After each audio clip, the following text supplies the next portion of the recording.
que foi revelada agora nos mínimos detalhes, tudo o que aconteceu pela CNN Notícias, gente, tá? Além dessa informação, eu vou trazer aqui também um plano de vingança do ministro André Mendonça contra o ministro Alexandre de Moraes, gente, tá? Guerra foi declarada. O plano de vingança do ministro André Mendonça contra o ministro Alexandre de Moraes acabou de explodir em Brasília neste exato momento, e é claro que eu vim na velocidade da luz para trazer essa informação nesse boletim para todos vocês.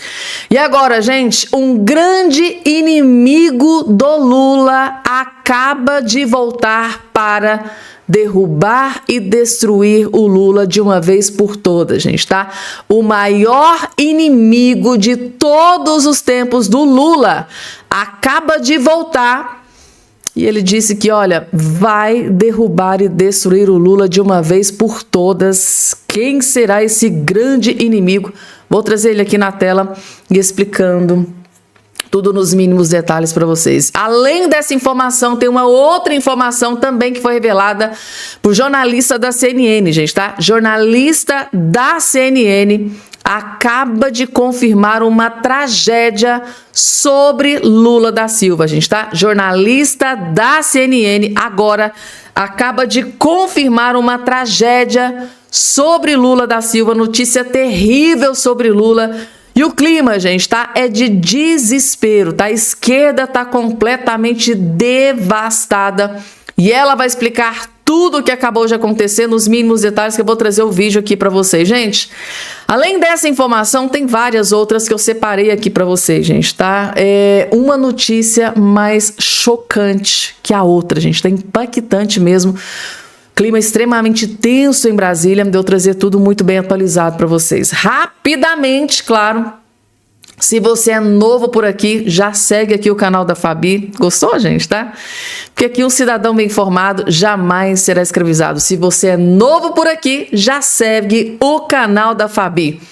É, gente, cidadão bem informado jamais será escravizado. Esse é o lema aqui do nosso canal, então não perde tempo. Já senta o dedinho deixando o joinha de vocês, deixa o like, porque a própria plataforma entende que o conteúdo é importante, é relevante. E compartilha para as outras pessoas que têm interesse nesse conteúdo, gente. Então já senta o dedinho no like. Conto com essa ajuda e colaboração aí de todos vocês. Vamos lá, gente. Logo de cara eu não vou aguentar, porque eu preciso... Lula esqueceu o Pix da Globo, gente, tá? Jornalistas da Globo admitem, gente, tá? Que Lula errou feio, tá? Ele se sentiu ali no salto alto, achando que a eleição já estava ganha. Mas as jornalistas aqui estão admitindo que o Lula pode sofrer a maior derrota de todos os tempos da vida, né, da carreira política do Lula. Gente, tá? Vai ser uma disputa duríssima. Quem está dizendo isso não sou eu, não, gente, tá? As próprias militantes de esquerda aqui, ó, as bajuladoras do Lula. Vejam a cara de desespero das jornalistas admitindo que o Lula vai ser humilhado por Flávio Bolsonaro. Vejam. Há umas 3, 4 semanas eu vim ouvindo de pessoas que tinham estado com o Lula, até antes da viagem para a Índia ali, as pessoas se encontravam com ele e falavam, tô assustado, tá de salto alto, tá achando que tá tudo muito resolvido para ele. E agora, aparentemente, deu uma baixada de bola, caiu uma ficha que vai ser uma disputa dura, não é porque o Flávio Bolsonaro é mais fácil, né? Acho que tem essa questão muito séria desse eleitorado que está no meio do caminho, que não está mais votando contra ou a favor da democracia. Eu estou falando que o eleitorado vai decidir com base nas entregas que o governo já fez.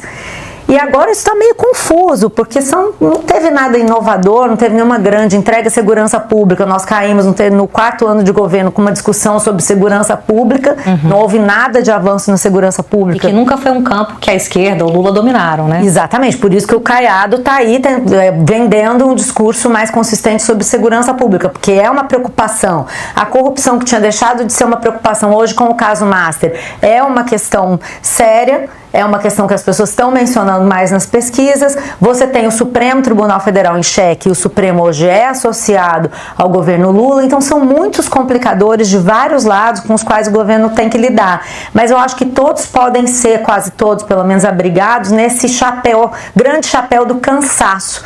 Para vencer esse cansaço, é muito difícil agora. Eu acho que ele vai ter que lidar com, olha, você tem essa opção que a gente não quer e tem eu. Vocês ficam comigo aqui porque é o que tem pra hoje, sabe? É uma coisa meio difícil de você não vende paixão, você não vende emoção, você não vende empolgação, você vende assim, fica aqui que é um pouco melhor do que o que tem ali do outro lado. É desanimador até certo ponto, né, numa campanha, e leva a mais violência, mais porradaria entre os candidatos, porque você precisa falar mais alto para você ser ouvido. Então eu prevejo que essa campanha vai ser muito baseada nisso, assim, é o pala velho, não, é não sei o que, entendeu? Mas substância... Nada, né, gente? É o Lula da Silva, é jornalistas esquerdistas da Globo News admitindo que a situação pro Lula é muito pior do que a base governista, né, do que o próprio Lula imaginava, né? Eles acharam que ia ser facinho vencer o Flávio Bolsonaro e as últimas pesquisas vêm mostrando completamente o contrário, gente. Lula sempre sendo mais do mesmo, nada de novo, ou seja, no último pleito eleitoral, a picanha, a cervejinha, a promessa, né, vendeu ali picanha e cervejinha, o povo, teve uma galera que acreditou, né, só que agora, com tanto desastre, com tanta decepção, com tanto fracasso, com tanta promessa não cumprida, vocês acham que aquela galerinha que acreditou na picanha e na cervejinha vão aceitar ser enganados de novo por Lula, pela picanha e pela cervejinha? Eu acho basicamente impossível, gente, tá? O trem tá ficando feio pro Lula, gente, tá? E o trem tá ficando tão feio, gente, que a própria jornalista da CNN acaba de confirmar que a situação que estava caótica, terrível pro Lula, acabou de piorar 1 zilhão de vezes mais. A própria jornalista da CNN revelando, né, os bastidores dessa tragédia que acaba de acontecer com Lula da Silva. Pegue a pipoca, gente, tá? Assistam de camarote. Tragédia do Lula, vejam só. Para a de hoje, tratamos bastante do cenário eleitoral, principalmente por causa da pesquisa Atlas Intel, que foi divulgada hoje, gente, e os números indicam que o presidente Lula está enfrentando o seu pior momento desde que ele resolveu se candidatar à reeleição. Na verdade, essa decisão já tinha sido tomada há muito tempo, né? Sempre apareceu uma situação, uma disputa muito acirrada, o país está polarizado. Qual é a novidade que essa pesquisa traz neste momento que estamos há poucos meses já da eleição? Pela primeira vez, o Flávio Bolsonaro, o senador Flávio Bolsonaro, pré-candidato à presidência pelo PL, passa Lula numericamente no segundo turno das eleições. Por um ponto apenas, mas fica dentro da margem de erro. Então, o cenário já é de empate. As pesquisas anteriores, mais recentes, já tinham mostrado essa caminhada para o empate técnico entre Lula e Flávio Bolsonaro.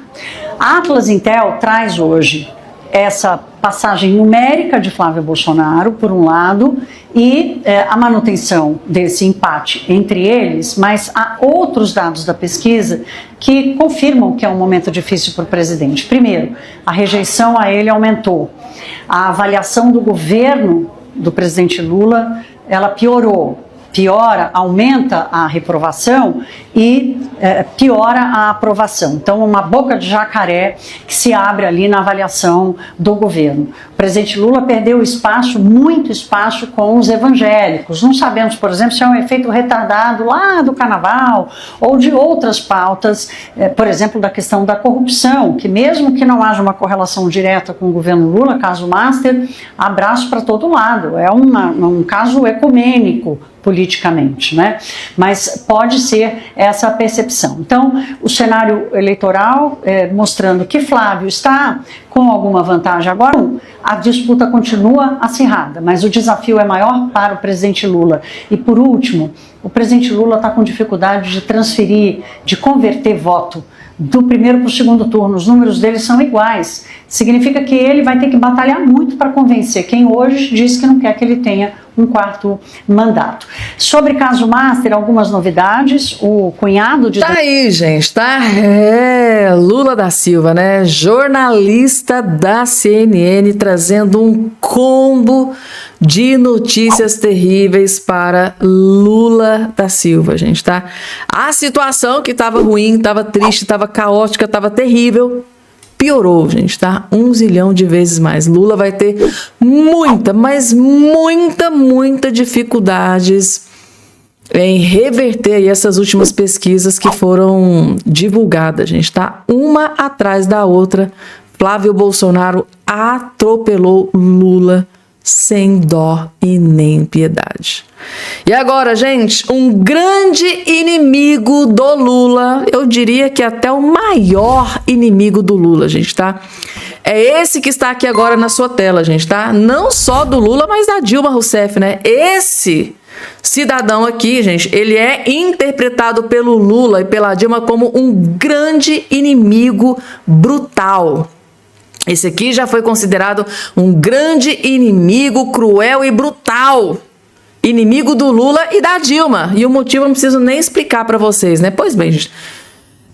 O Eduardo Cunha, ele concedeu entrevista hoje para o UOL e ele acabou sendo aqui o mensageiro de uma notícia terrível para o Lula, gente, tá? Segundo Eduardo Cunha, não adianta para a esquerda procurar votos nos evangélicos. Evangélico de verdade não vota na esquerda. Para desespero do Lula, vejam que o Eduardo Cunha detonou o Lula aqui nesse vídeo. Vejam só. Mas não se compara. É difícil comparar, quer dizer, mesmo naquele momento de polarização PSDB-PT, havia, digamos, uma relação talvez mais civilizada, entre aspas, do PT com o PSDB naquele momento. Hoje não existe essa relação do petismo com o bolsonarismo, por exemplo. Né? Mas ela existia do mesmo jeito. Os ideais que defendiam ali são os mesmos ideais que estão defendendo agora. O que foi acrescido aqui foi que o Bolsonaro deu cara ao discurso, vamos dizer assim, ao discurso de família, o discurso que pega mais até o segmento que eu represento, que é o segmento evangélico. E isso acabou sendo cristalizado muito mais no período pós-Bolsonaro, porque é aquela que as pessoas fazem. Não tem como um evangélico, não tem como aquele que é cristão, fica querendo encontrar que defenda alguma coisa que a esquerda defenda. É muito difícil isso. É muito difícil você conseguir. Não adianta procurar voto para a esquerda nos evangélicos, porque quem for evangélico e votar na esquerda não é evangélico de verdade. Agora, então essa é a situação que foi diferente. A Daniela Lima não gostou muito não, né? Já viu que vocês viram ali que já interrompeu. Segundo o grande inimigo do Lula e da Dilma, evangélico que é evangélico não vota em Lula da Silva. Vocês concordam, gente, tá? Que evangélico de verdade jamais vota em Lula, para desespero do Lula, né, gente? Tá essa declaração forte aqui do Eduardo Cunha. Gente, o grande inimigo do Lula e da Dilma volta à cena novamente e parece que trazendo más notícias pro Lula, né? Gente, eu disse para vocês que é um combo de notícia terrível para o Lula, né? E não para por aí, não. Dívida bruta do governo chega a 10,2 trilhões em fevereiro, gente. Ou seja, Lula saiu da cadeia, acho que para se vingar do Brasil, porque não tem outra justificativa. O que o Lula tá fazendo com o Brasil, gente, tá? É simplesmente terrível. Parece realmente ser um projeto de vingança contra o Brasil. Parece que ele quer se vingar o tempo que ele ficou preso no povo brasileiro, que não tem outra justificativa. O passivo total do Estado brasileiro encerrou o segundo mês de 2026 em trajetória ascendente, ou seja, cresceu. De acordo com o balanço estatístico fiscais apresentado pelo Banco Central nesta terça-feira 31, o endividamento bruto, que engloba a esfera federal, autarquias previdenciárias e administrações regionais, subiu de 79,2% do produto interno bruto né, o PIB, em termos nominais. A fatura pública alcança a marca de 10,2 trilhões de reais. Essa é a dívida que resultou principalmente aqui, né? Lula só ajuda, né, gente, dívida. Ou seja, o Lula tem que gastar muito, tem que torrar muito. É o governo que mais arrecada impostos, mas mesmo assim a dívida continua crescendo de forma devastadora. Tem que ser muito incompetente, gente, tá? Tem que ser muito incompetente. E só piora, gente, tá? Lula da Silva na presidência só piora. Gente, faz o L, moçada. Manda esse vídeo aqui para aquela galerinha lá que votou no Lula, fez o L, pediu voto. Lula na presidência é um câncer, é uma tragédia para o Brasil. Lula autoriza aumento de 3,81 nos remédios em todo o Brasil. Faz o L cambada. É só isso que eu tenho para dizer para os esquerdistas que foram lá e votou e colocou esse desastre na presidência da República, gente, tá? Remédios mais caros graças aos envolvidos que votaram no Lula. Essa culpa eu não carrego, tá? Muita gente que tá do outro lado me assistindo, até eu mesmo, vou pagar mais caro nos remédios, mas essa culpa eu não carrego porque eu não votei nesse incompetente que tem gana por arrecadação, gana de impostos, gana por dinheiro. É isso, gente, tá? Tá aqui. Quem for à farmácia vai ter mais motivos para lamentar, lamuriar. A partir de hoje, saiu o reajuste dos remédios. Começa a valer a partir de abril, que é amanhã. O aumento varia de acordo com as faixas divididas pela concorrência entre os laboratórios. Os remédios têm maior variedade de marcas, vão ficar 3,81% mais caros. Uma pequena parte dos medicamentos fazem parte deste grupo. O nível intermediário, que engloba cerca de 15% dos remédios, vai subir 2,47%. E o grupo com menor concorrência, com quase 80% do mercado, vai ter aumento de 1,13%. Hoje quem for à farmácia... Gente, mas será que tem como piorar? Piora, gente. Com Lula na Silva sempre piora, gente, tá? Tá aqui, ó. Dívida pública, né, do Lula. É a notícia que eu acabei de trazer para vocês. Nós avisamos. Dívida pública do Lula. Tá aqui o desastre, o câncer que o Lula é para o Brasil. Vejam com seus próprios olhos. Compartilhe esse vídeo para um esquerdista que você conhece. A República atingiu o maior nível em 4 anos, de acordo com os dados apresentados pelo Banco Central. É um déficit de mais de 16 bilhões de reais nas contas públicas em fevereiro. Daniel Souza vai nos explicar. Pois é, Camila, quando a gente olha para as contas públicas, me parece que é um dos pontos fracos do atual governo, ainda mais dentro desse ano eleitoral. O dado mais preocupante é justamente o crescimento do endividamento em proporção do PIB. Esse endividamento vem crescendo de forma acelerada nesses últimos anos, apesar do governo ter aumentado a carga tributária. Quer dizer, você aumentou a carga tributária e mesmo assim o endividamento tem aumentado no Brasil. E o mais preocupante é quando você não tem nenhuma perspectiva de inflexão, né, de quebra. O endividamento está aumentando, pode acontecer, etc., por N fatores, mas você não tem ali uma trajetória um pouco mais sustentável. A gente até produziu aqui algumas artes para ilustrar um pouco esse processo e esse resultado que foi divulgado pelo governo. O Brasil fechou fevereiro, então, de 2026, com 79,2% do PIB, o que acaba sendo uma alta, né, de 7,5 pontos percentuais. É bem forte num período de tempo relativamente curto.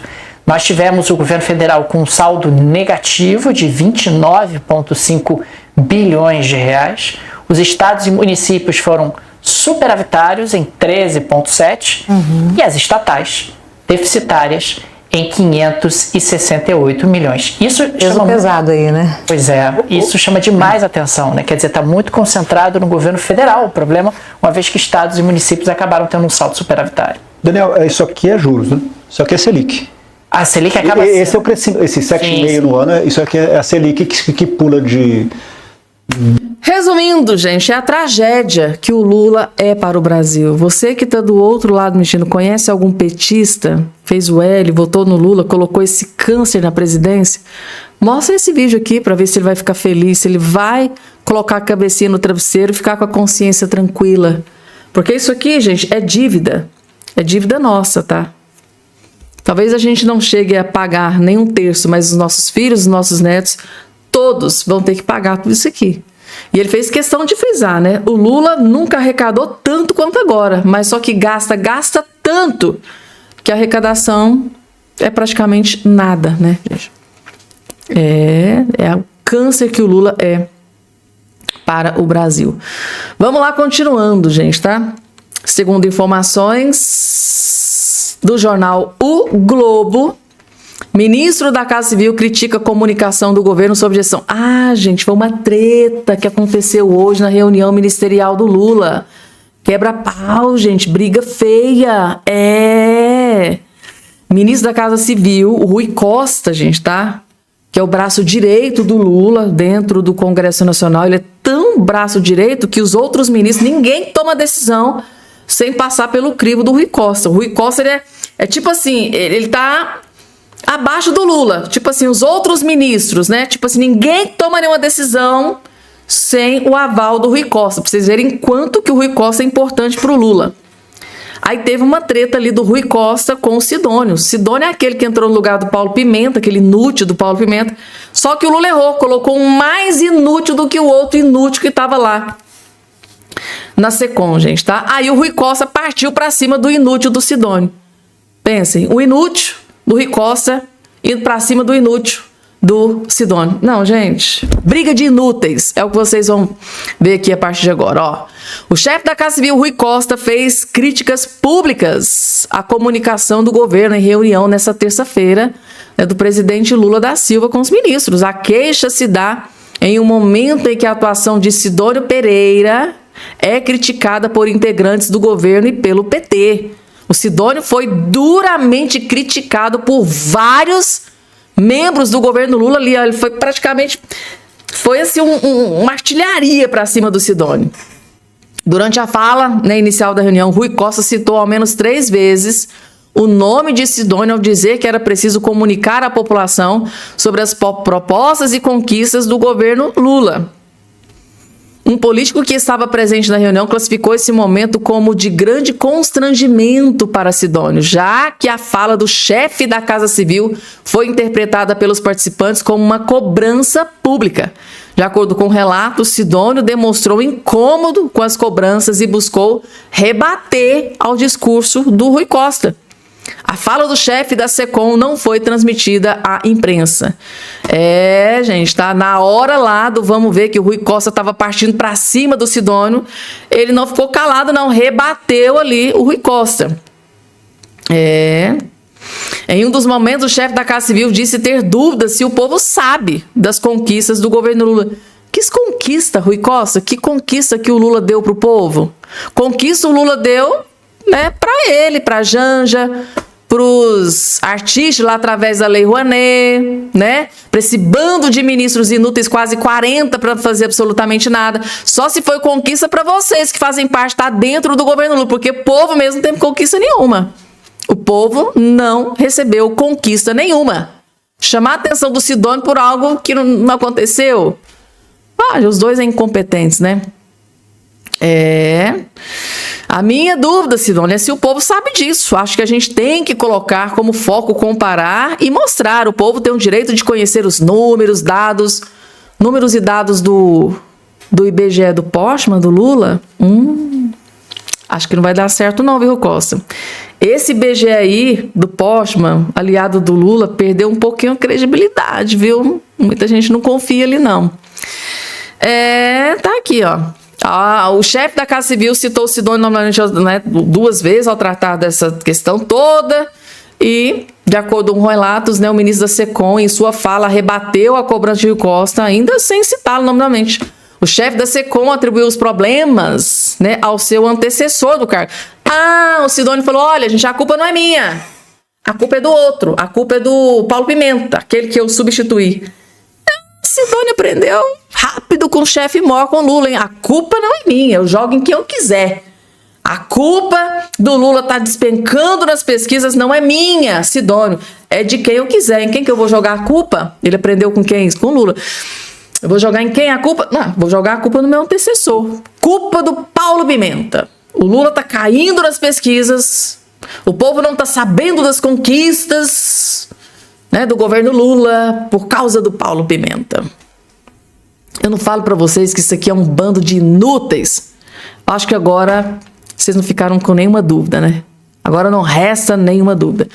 E agora, gente, CNN traz uma notícia urgentíssima e gravíssima sobre tentativa de assassinato contra Lula e Alexandre de Moraes, gente, tá? Tentaram matar Moraes e Lula e uma decisão sobre essa questão saiu agora, nesse dia de hoje. Vamos lá, vamos entender? Tentaram, isso é o que eles dizem, né? Que tentaram assassinar, que tentaram matar o Lula, Moraes, Geraldo Alckmin. Vocês se lembram lá, né? Do suposto golpe, do golpe que nunca aconteceu? Pois bem, gente, tá? Acabou de sair aqui novos desdobramentos, novas decisões com relação àquela tentativa de assassinato. Agente envolvido em plano para matar Lula e Moraes é exonerado da Polícia Federal. É esse que está aqui, ó, gente, na tela de vocês, esse da barbinha branca, tá aqui. Inclusive tem outra manchete aqui também sobre essa questão, ó.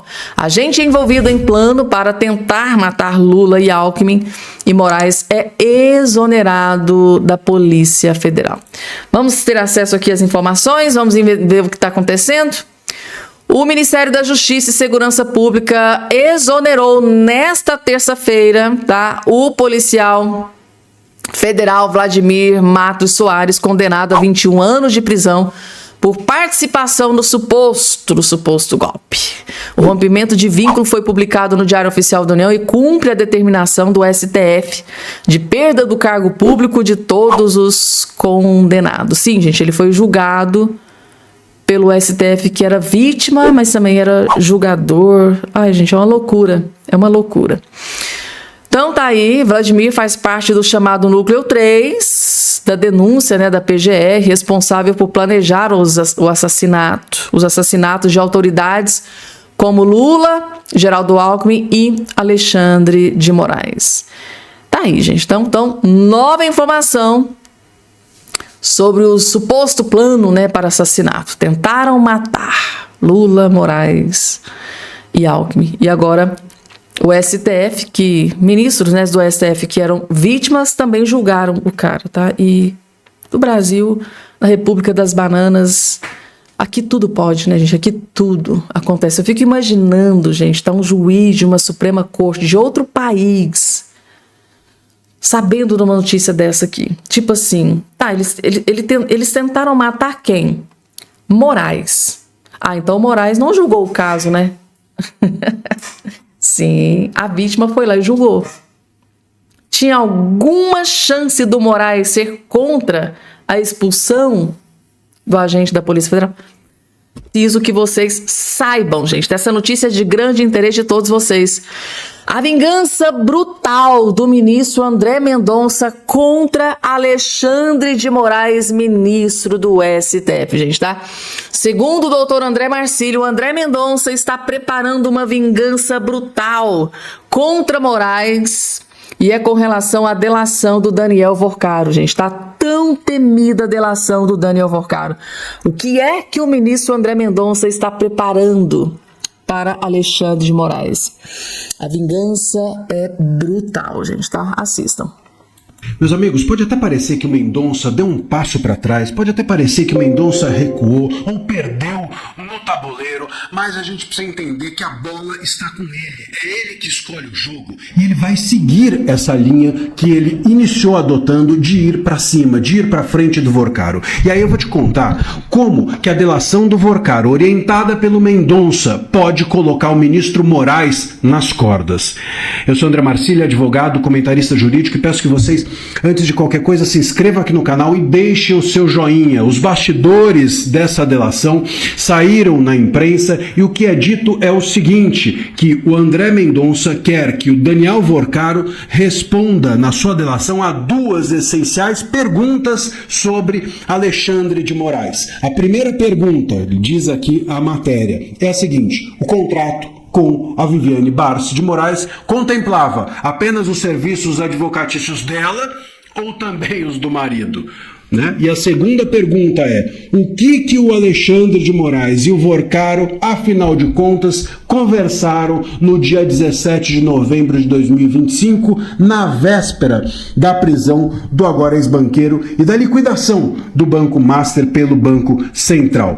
Das duas respostas depende o futuro do Alexandre de Moraes. E isso, meus caros, é um trabalho de formiguinha. A gente precisa entender. É claro que a gente fica desanimado depois do que aconteceu na quinta-feira passada com a CPMI do INSS. É claro que isso daí é um banho de água fria em todos nós, um balde gigante de gelo, mas o André Mendonça, repito, é quem é o dono da bola. Ele tem a relatoria do Banco Master do caso e tem a relatoria do INSS. E é ele que vai agora comandar as delações do Vorcaro. Então, queridos, se a gente estiver só olhando para o que deu errado, não vamos enxergar o que está na frente. O jogo segue, o jogo continua, e o André Mendonça segue empenhado de fazer com que esses casos se esclareçam. E o Moraes continua absolutamente enterrado nesse caso Master, nesse contrato da sua esposa, que ele provável ou supostamente pode ter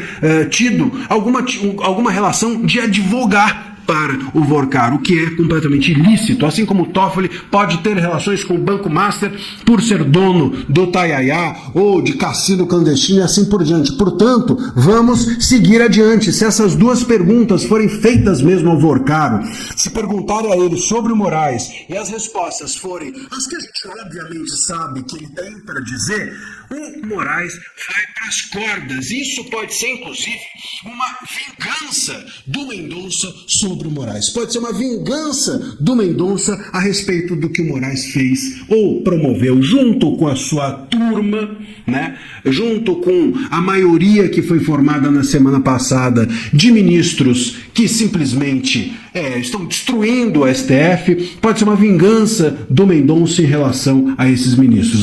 Vocês vão derrubar minha decisão? Maravilha, mas eu estou com a bola é minha, o jogo continua e eu então agora vou derrubar vocês. Derrubaram a minha decisão? Legal, agora eu derrubo vocês. Vamos aguardar. O Mendonça, eu vou dizer mais uma vez, é quem é o dono da bola. Então, pode ser que a turma se reúna para derrubar as decisões do Mendonça, mas ele segue sendo o dono do jogo. Eu sou André Marci. Gente, André Mendonça continua sendo o dono da bola, né? O dono do jogo, já é ele que vai distribuir as cartas. E recentemente também, em matéria divulgada pela revista Veja, eu tinha trazido isso aqui para vocês, gente, tá? Que o André Mendonça disse que as investigações sobre o Banco Master vão continuar. Eles tiraram o Dias Toffoli da relatoria, colocaram, né? Caiu nas mãos do André Mendonça e ele foi categórico. As investigações pela Polícia Federal vão continuar, doa a quem doer. E eu acho que esse espírito de vingança, né, no ministro André Mendonça deve ter aflorado depois que os ministros derrubaram, né, o seu pedido, a sua ordem para prorrogar a CPMI do INSS. Ali foi um recado claro para a população brasileira de que tinha uma guerra instaurada dentro do STF. Uns queriam investigar, na verdade, 2 queriam investigar, e o resto, se borrando de medo, acabaram se blindando, se protegendo, se autoprotegendo, porque muitos dos ministros ali, diga-se de passagem, Alexandre de Moraes, Dias Toffoli, Cássio Nunes Marques, que foi a grande decepção, atolados até o escândalo atolado até o talo, né, nesse escândalo de corrupção do caso Master, Daniel Vorcaro, e se autoblindaram. Mas, segundo aqui a imprensa, André Mendonça está disposto a continuar, já ordenou que a Polícia Federal, que a ala boa da Polícia Federal, continue as investigações, doa quem doer, e se alguém cometeu crime, será punido. Por isso que André Mendonça, que o Alexandre de Moraes, Dias Toffoli, Nunes Marques estão aí na corda bamba, gente, porque a depender do que a Polícia Federal descobrir e revelar. Como diz ali o senador Alessandro Vieira, podemos ver pela primeira vez na história do Brasil ministros do Supremo, da Alta Corte, presos, gente, tá? Quem diria, né? Ministro da Suprema Corte preso por corrupção, algo nesse sentido. Gente, tá? O Alessandro Vieira já tinha declarado que possivelmente tem chances de isso acontecer. E agora, gente,